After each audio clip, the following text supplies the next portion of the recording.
2026년 새해. 와, 정말 많은 게 바뀌네요. 특히 우리 삶이랑 직결되는 복지 정책들이요.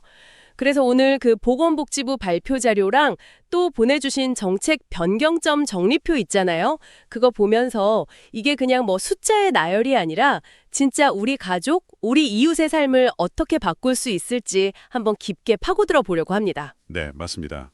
이번 시간의 목표는 아주 명확해요.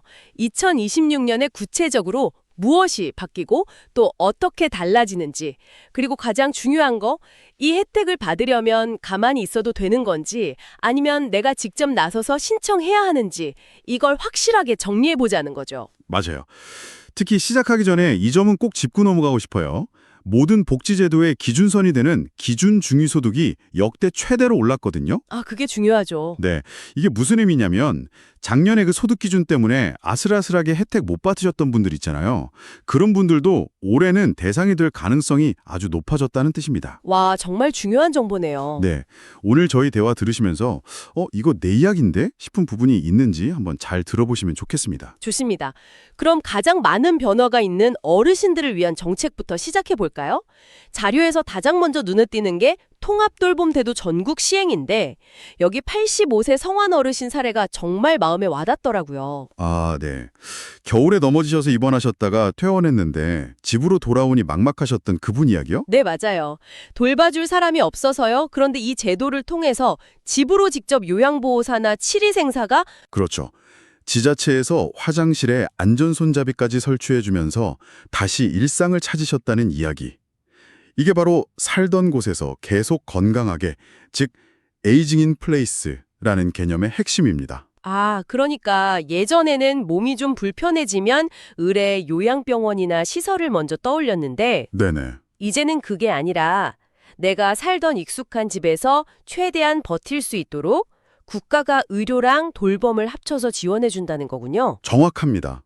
이건 단순히 서비스 몇 개가 추가된 수준이 아니고요. 사실상 패러다임의 전환이라고 봐야 해요. 패러다임의 전환이요. 네. 이제 초고령 사회로 가면서 모든 어르신을 시설에서 모시는 건 불가능하거든요. 또 대부분 원치도 않으시고요. 각자의 존엄성을 지키면서 살던 곳에서 노후를 보내도록 국가가 책임의 범위를 넓히는 거죠. 아, 지자체가 개인들로 맞춤 계획을 세워서 필요한 서비스를 이렇게 딱 꾸러미처럼 연결해주는 방식이군요. 바로 그겁니다. 그렇다면 특히 장기 요양 등급을 받기엔 좀 애매하거나 장애인 등록이 안 돼서 그동안 지원의 사각지대에 있던 분들한테 정말 좋은 소식이겠네요. 맞습니다. 그래서 의사가 직접 집으로 찾아가는 재택의료센터도 250곳으로 늘리고 방문 요양과 간호를 합친 통합 재가기관도 350곳까지 대폭 늘린다고 합니다. 와, 인프라도 꽤 촘촘해지는 느낌인데요. 네. 그런데 여기서 정말 중요한 게 있어요. 뭘까요? 이 좋은 제도가 가만히 있으면 자동으로 찾아오는 게 아니라는 점입니다. 아, 직접 신청해야 하는군요. 네.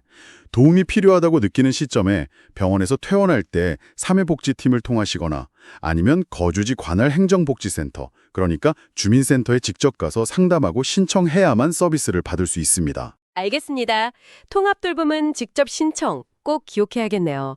자, 그럼 어르신들 이야기 나온 김에 계속 일하고 싶어 하시는 분들께 정말 중요한 소식으로 넘어가 볼게요. 네네. 국민연금을 받기 시작했는데 소일거리라도 해서 소득이 좀 생기면 연금이 깎일까 봐 걱정하는 분들 정말 많았잖아요. 맞아요. 그 기준이 너무 낮아서 사실상 일하지 말라는 신호처럼 느껴질 정도였죠. 그랬죠. 그런데 2026년부터 노령연금 감액 기준이 아주 크게 완화됩니다. 크게 완화된다고요? 얼마나요? 이전에는 월 소득이 300만 원만 넘어도 연금이 깎이기 시작했는데 이제는 전체 가입자의 3년간 평균 소득 월액에 200만 원을 더한 금액, 그 금액을 넘지 않으면 연금 전액을 그대로 다 받을 수 있게 됩니다. 평균 소득월액.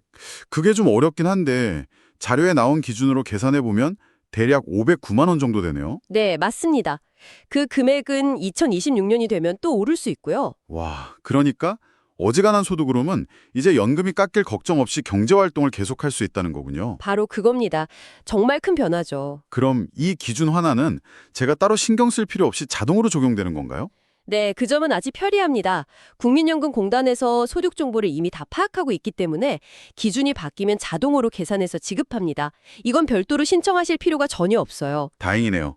이런 흐름에서 또 하나, 부모님 요양병원에 모셔본 분들이라면 다 공감할 간병비 문제. 아, 그렇죠. 병원비보다 간병비가 더 무섭다는 말. 네, 그 말이 괜히 나온 게 아니었는데 드디어 해결의 실마리가 보이는 것 같아요. 건강보험이 적용됩니다. 건강보험이요? 네, 요양병원 간병비 급여화가 단계적으로 시작되는 건데요. 본인 부담률이 약 30% 수준까지 확 낮아질 예정이에요. 와, 30% 수준이면 정말 부담이 크게 줄겠는데요? 그런데 잠깐만요. 단계적이라는 말이 좀 걸리네요. 아, 예리하시네요. 네, 모든 요양병원에 다 적용되는 건 아직 아닙니다. 아, 그런가요? 일단 의료 서비스의 질이 높은 의료 중심 요양병원 200곳을 대상으로 2027년부터 시작해서 점차 확대해 나갈 계획입니다. 그렇군요. 시간이 좀 걸리겠지만 그래도 국가가 간병을 책임지기 시작했다는 상징적인 신호탄이라는 점이 중요하겠네요. 정확합니다. 그 외에 노인 일자리가 역대 최대인 11만 5천 개로 늘어난다는 소식도 있고요. 네, 아주 많이 들죠. 또 K패스 쓰시는 65세 이상 어르신들은 환급률이 20%에서 30%로 올라가고요. 이 두 가지는 신청 방법이 다른가요? 네, 여기서 또 갈립니다. 노인 일자리는 아주 중요하게도 직접 신청하셔야 해요. 직접 신청이요? 네, 보통 매년 연말이나 연초에 주민센터를 통해서 신청을 받으니까요. 이 시기를 꼭 기억해 두셔야 합니다. 알겠습니다. 반면에 K패스 환급률 상향은 기존에 카드 쓰고 계셨다면 아무것도 안 하셔도 나이에 맞춰 자동으로 더 많이 환급됩니다. 자, 이렇게 가족의 부담을 덜고 국가의 책임을 늘리는 흐름이 저소득층 지원 정책에서는 거의 혁명적으로 느껴질 정도인데요. 맞습니다.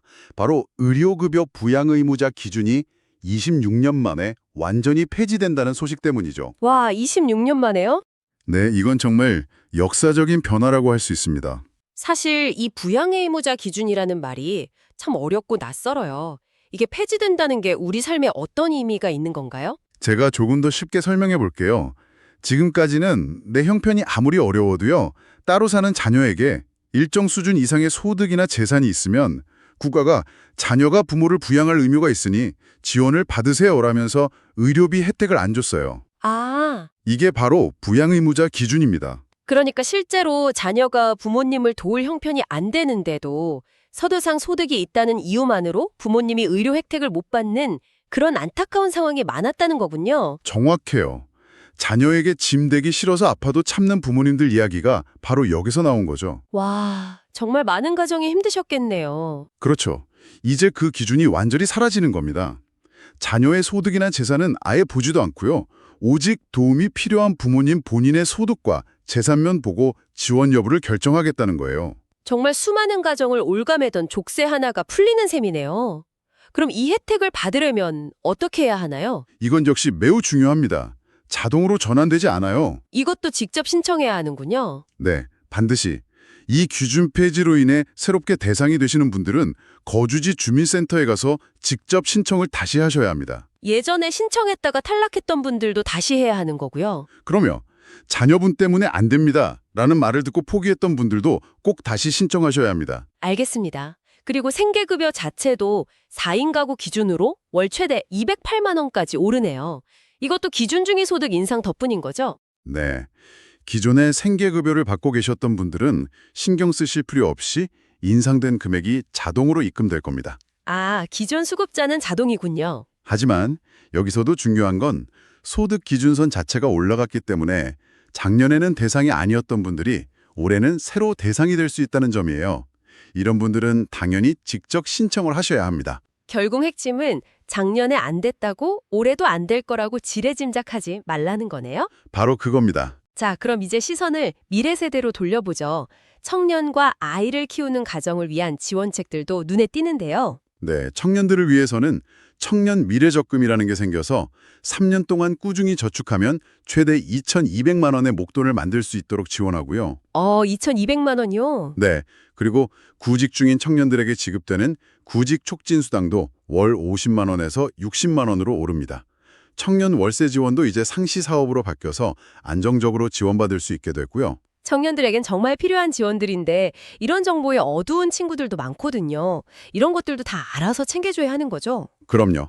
안타깝게도 청년 지원책은 거의 100% 직접 신청주의라고 보시면 됩니다. 아, 전부 다요? 네, 본인이 자격 요건을 꼼꼼히 확인해서 은행 앱이나 고용센터 웹사이트, 복지로 사이트 같은 곳을 통해 직접 신청 버튼을 누르지 않으면 아무도 챙겨주지 않아요. 아이 키우는 가정에 대한 지원도 꽤 세심해진 것 같아요. 특히 10시 출근제 활성화가 눈에 띄네요. 네, 맞벌이 부부들이 반길 만한 소식이죠.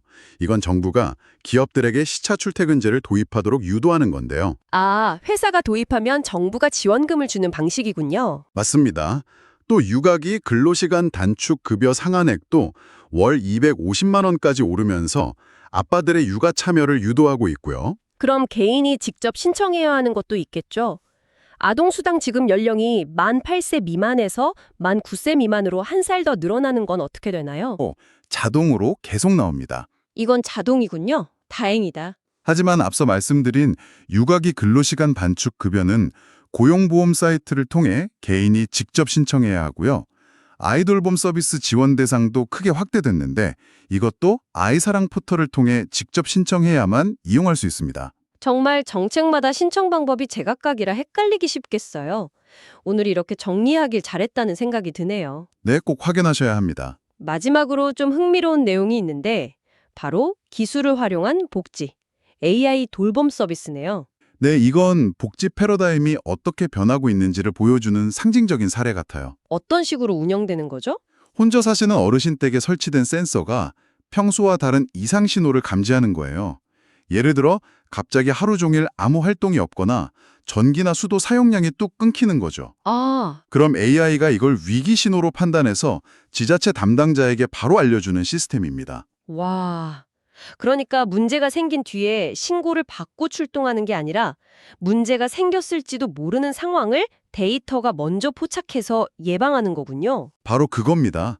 문제가 터진 뒤에 수습하는 사후 대응적 복지에서 문제가 생기기 전에 먼저 살피는 예방적 복지로 나아가는 중요한 전환점이라고 볼 수 있죠. 오늘 2026년에 달라지는 복지 정책들을 쭉 훑어보니까요. 단순히 혜택 몇 개가 늘어난다는 차원을 넘어서는 것 같아요. 돌봄, 부양, 생계 같은 문제들을 더 이상 개인이나 가족의 힘으로만 감당하게 두지 않겠다는 그런 국가의 의지가 느껴지네요. 맞습니다. 오늘 대화에서 가장 중요한 메시지를 하나만 꼽으라면 바로 그거예요. 이 많은 변화의 혜택을 온전히 누리려면 내가 먼저 알아보고 목소리를 내야 한다는 것. 네, 자동 적용도 있지만 핵심적인 변화들은 대부분 직접 신청해야만 내 것이 된다. 그렇죠. 통합돌봄이나 의료급여 부양의무자 폐지 같은 것들은 특히 그렇습니다. 혹시 나도 혹은 우리 부모님도 해당되지 않을까라는 생각이 조금이라도 드셨다면 망설이지 말고 복지로 웹사이트에 들어가 보시거나 가까운 행정복지센터에 전화 한 통이라도 해보시는 게 중요하겠네요. 그럼요.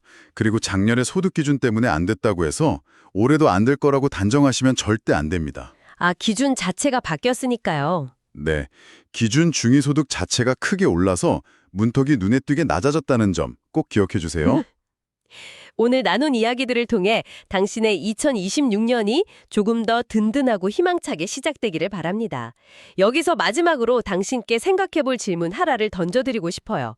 오늘 우리가 살펴본 것처럼 부모 부양이나 개인의 어려움에 대한 국가의 책임이 점점 커지는 현상을 보면서 우리 사회가 전통적으로 생각해왔던 가족의 역할은 앞으로 어떻게 변해가야 하고 또 어떻게 변해갈 것이라고 생각하시나요?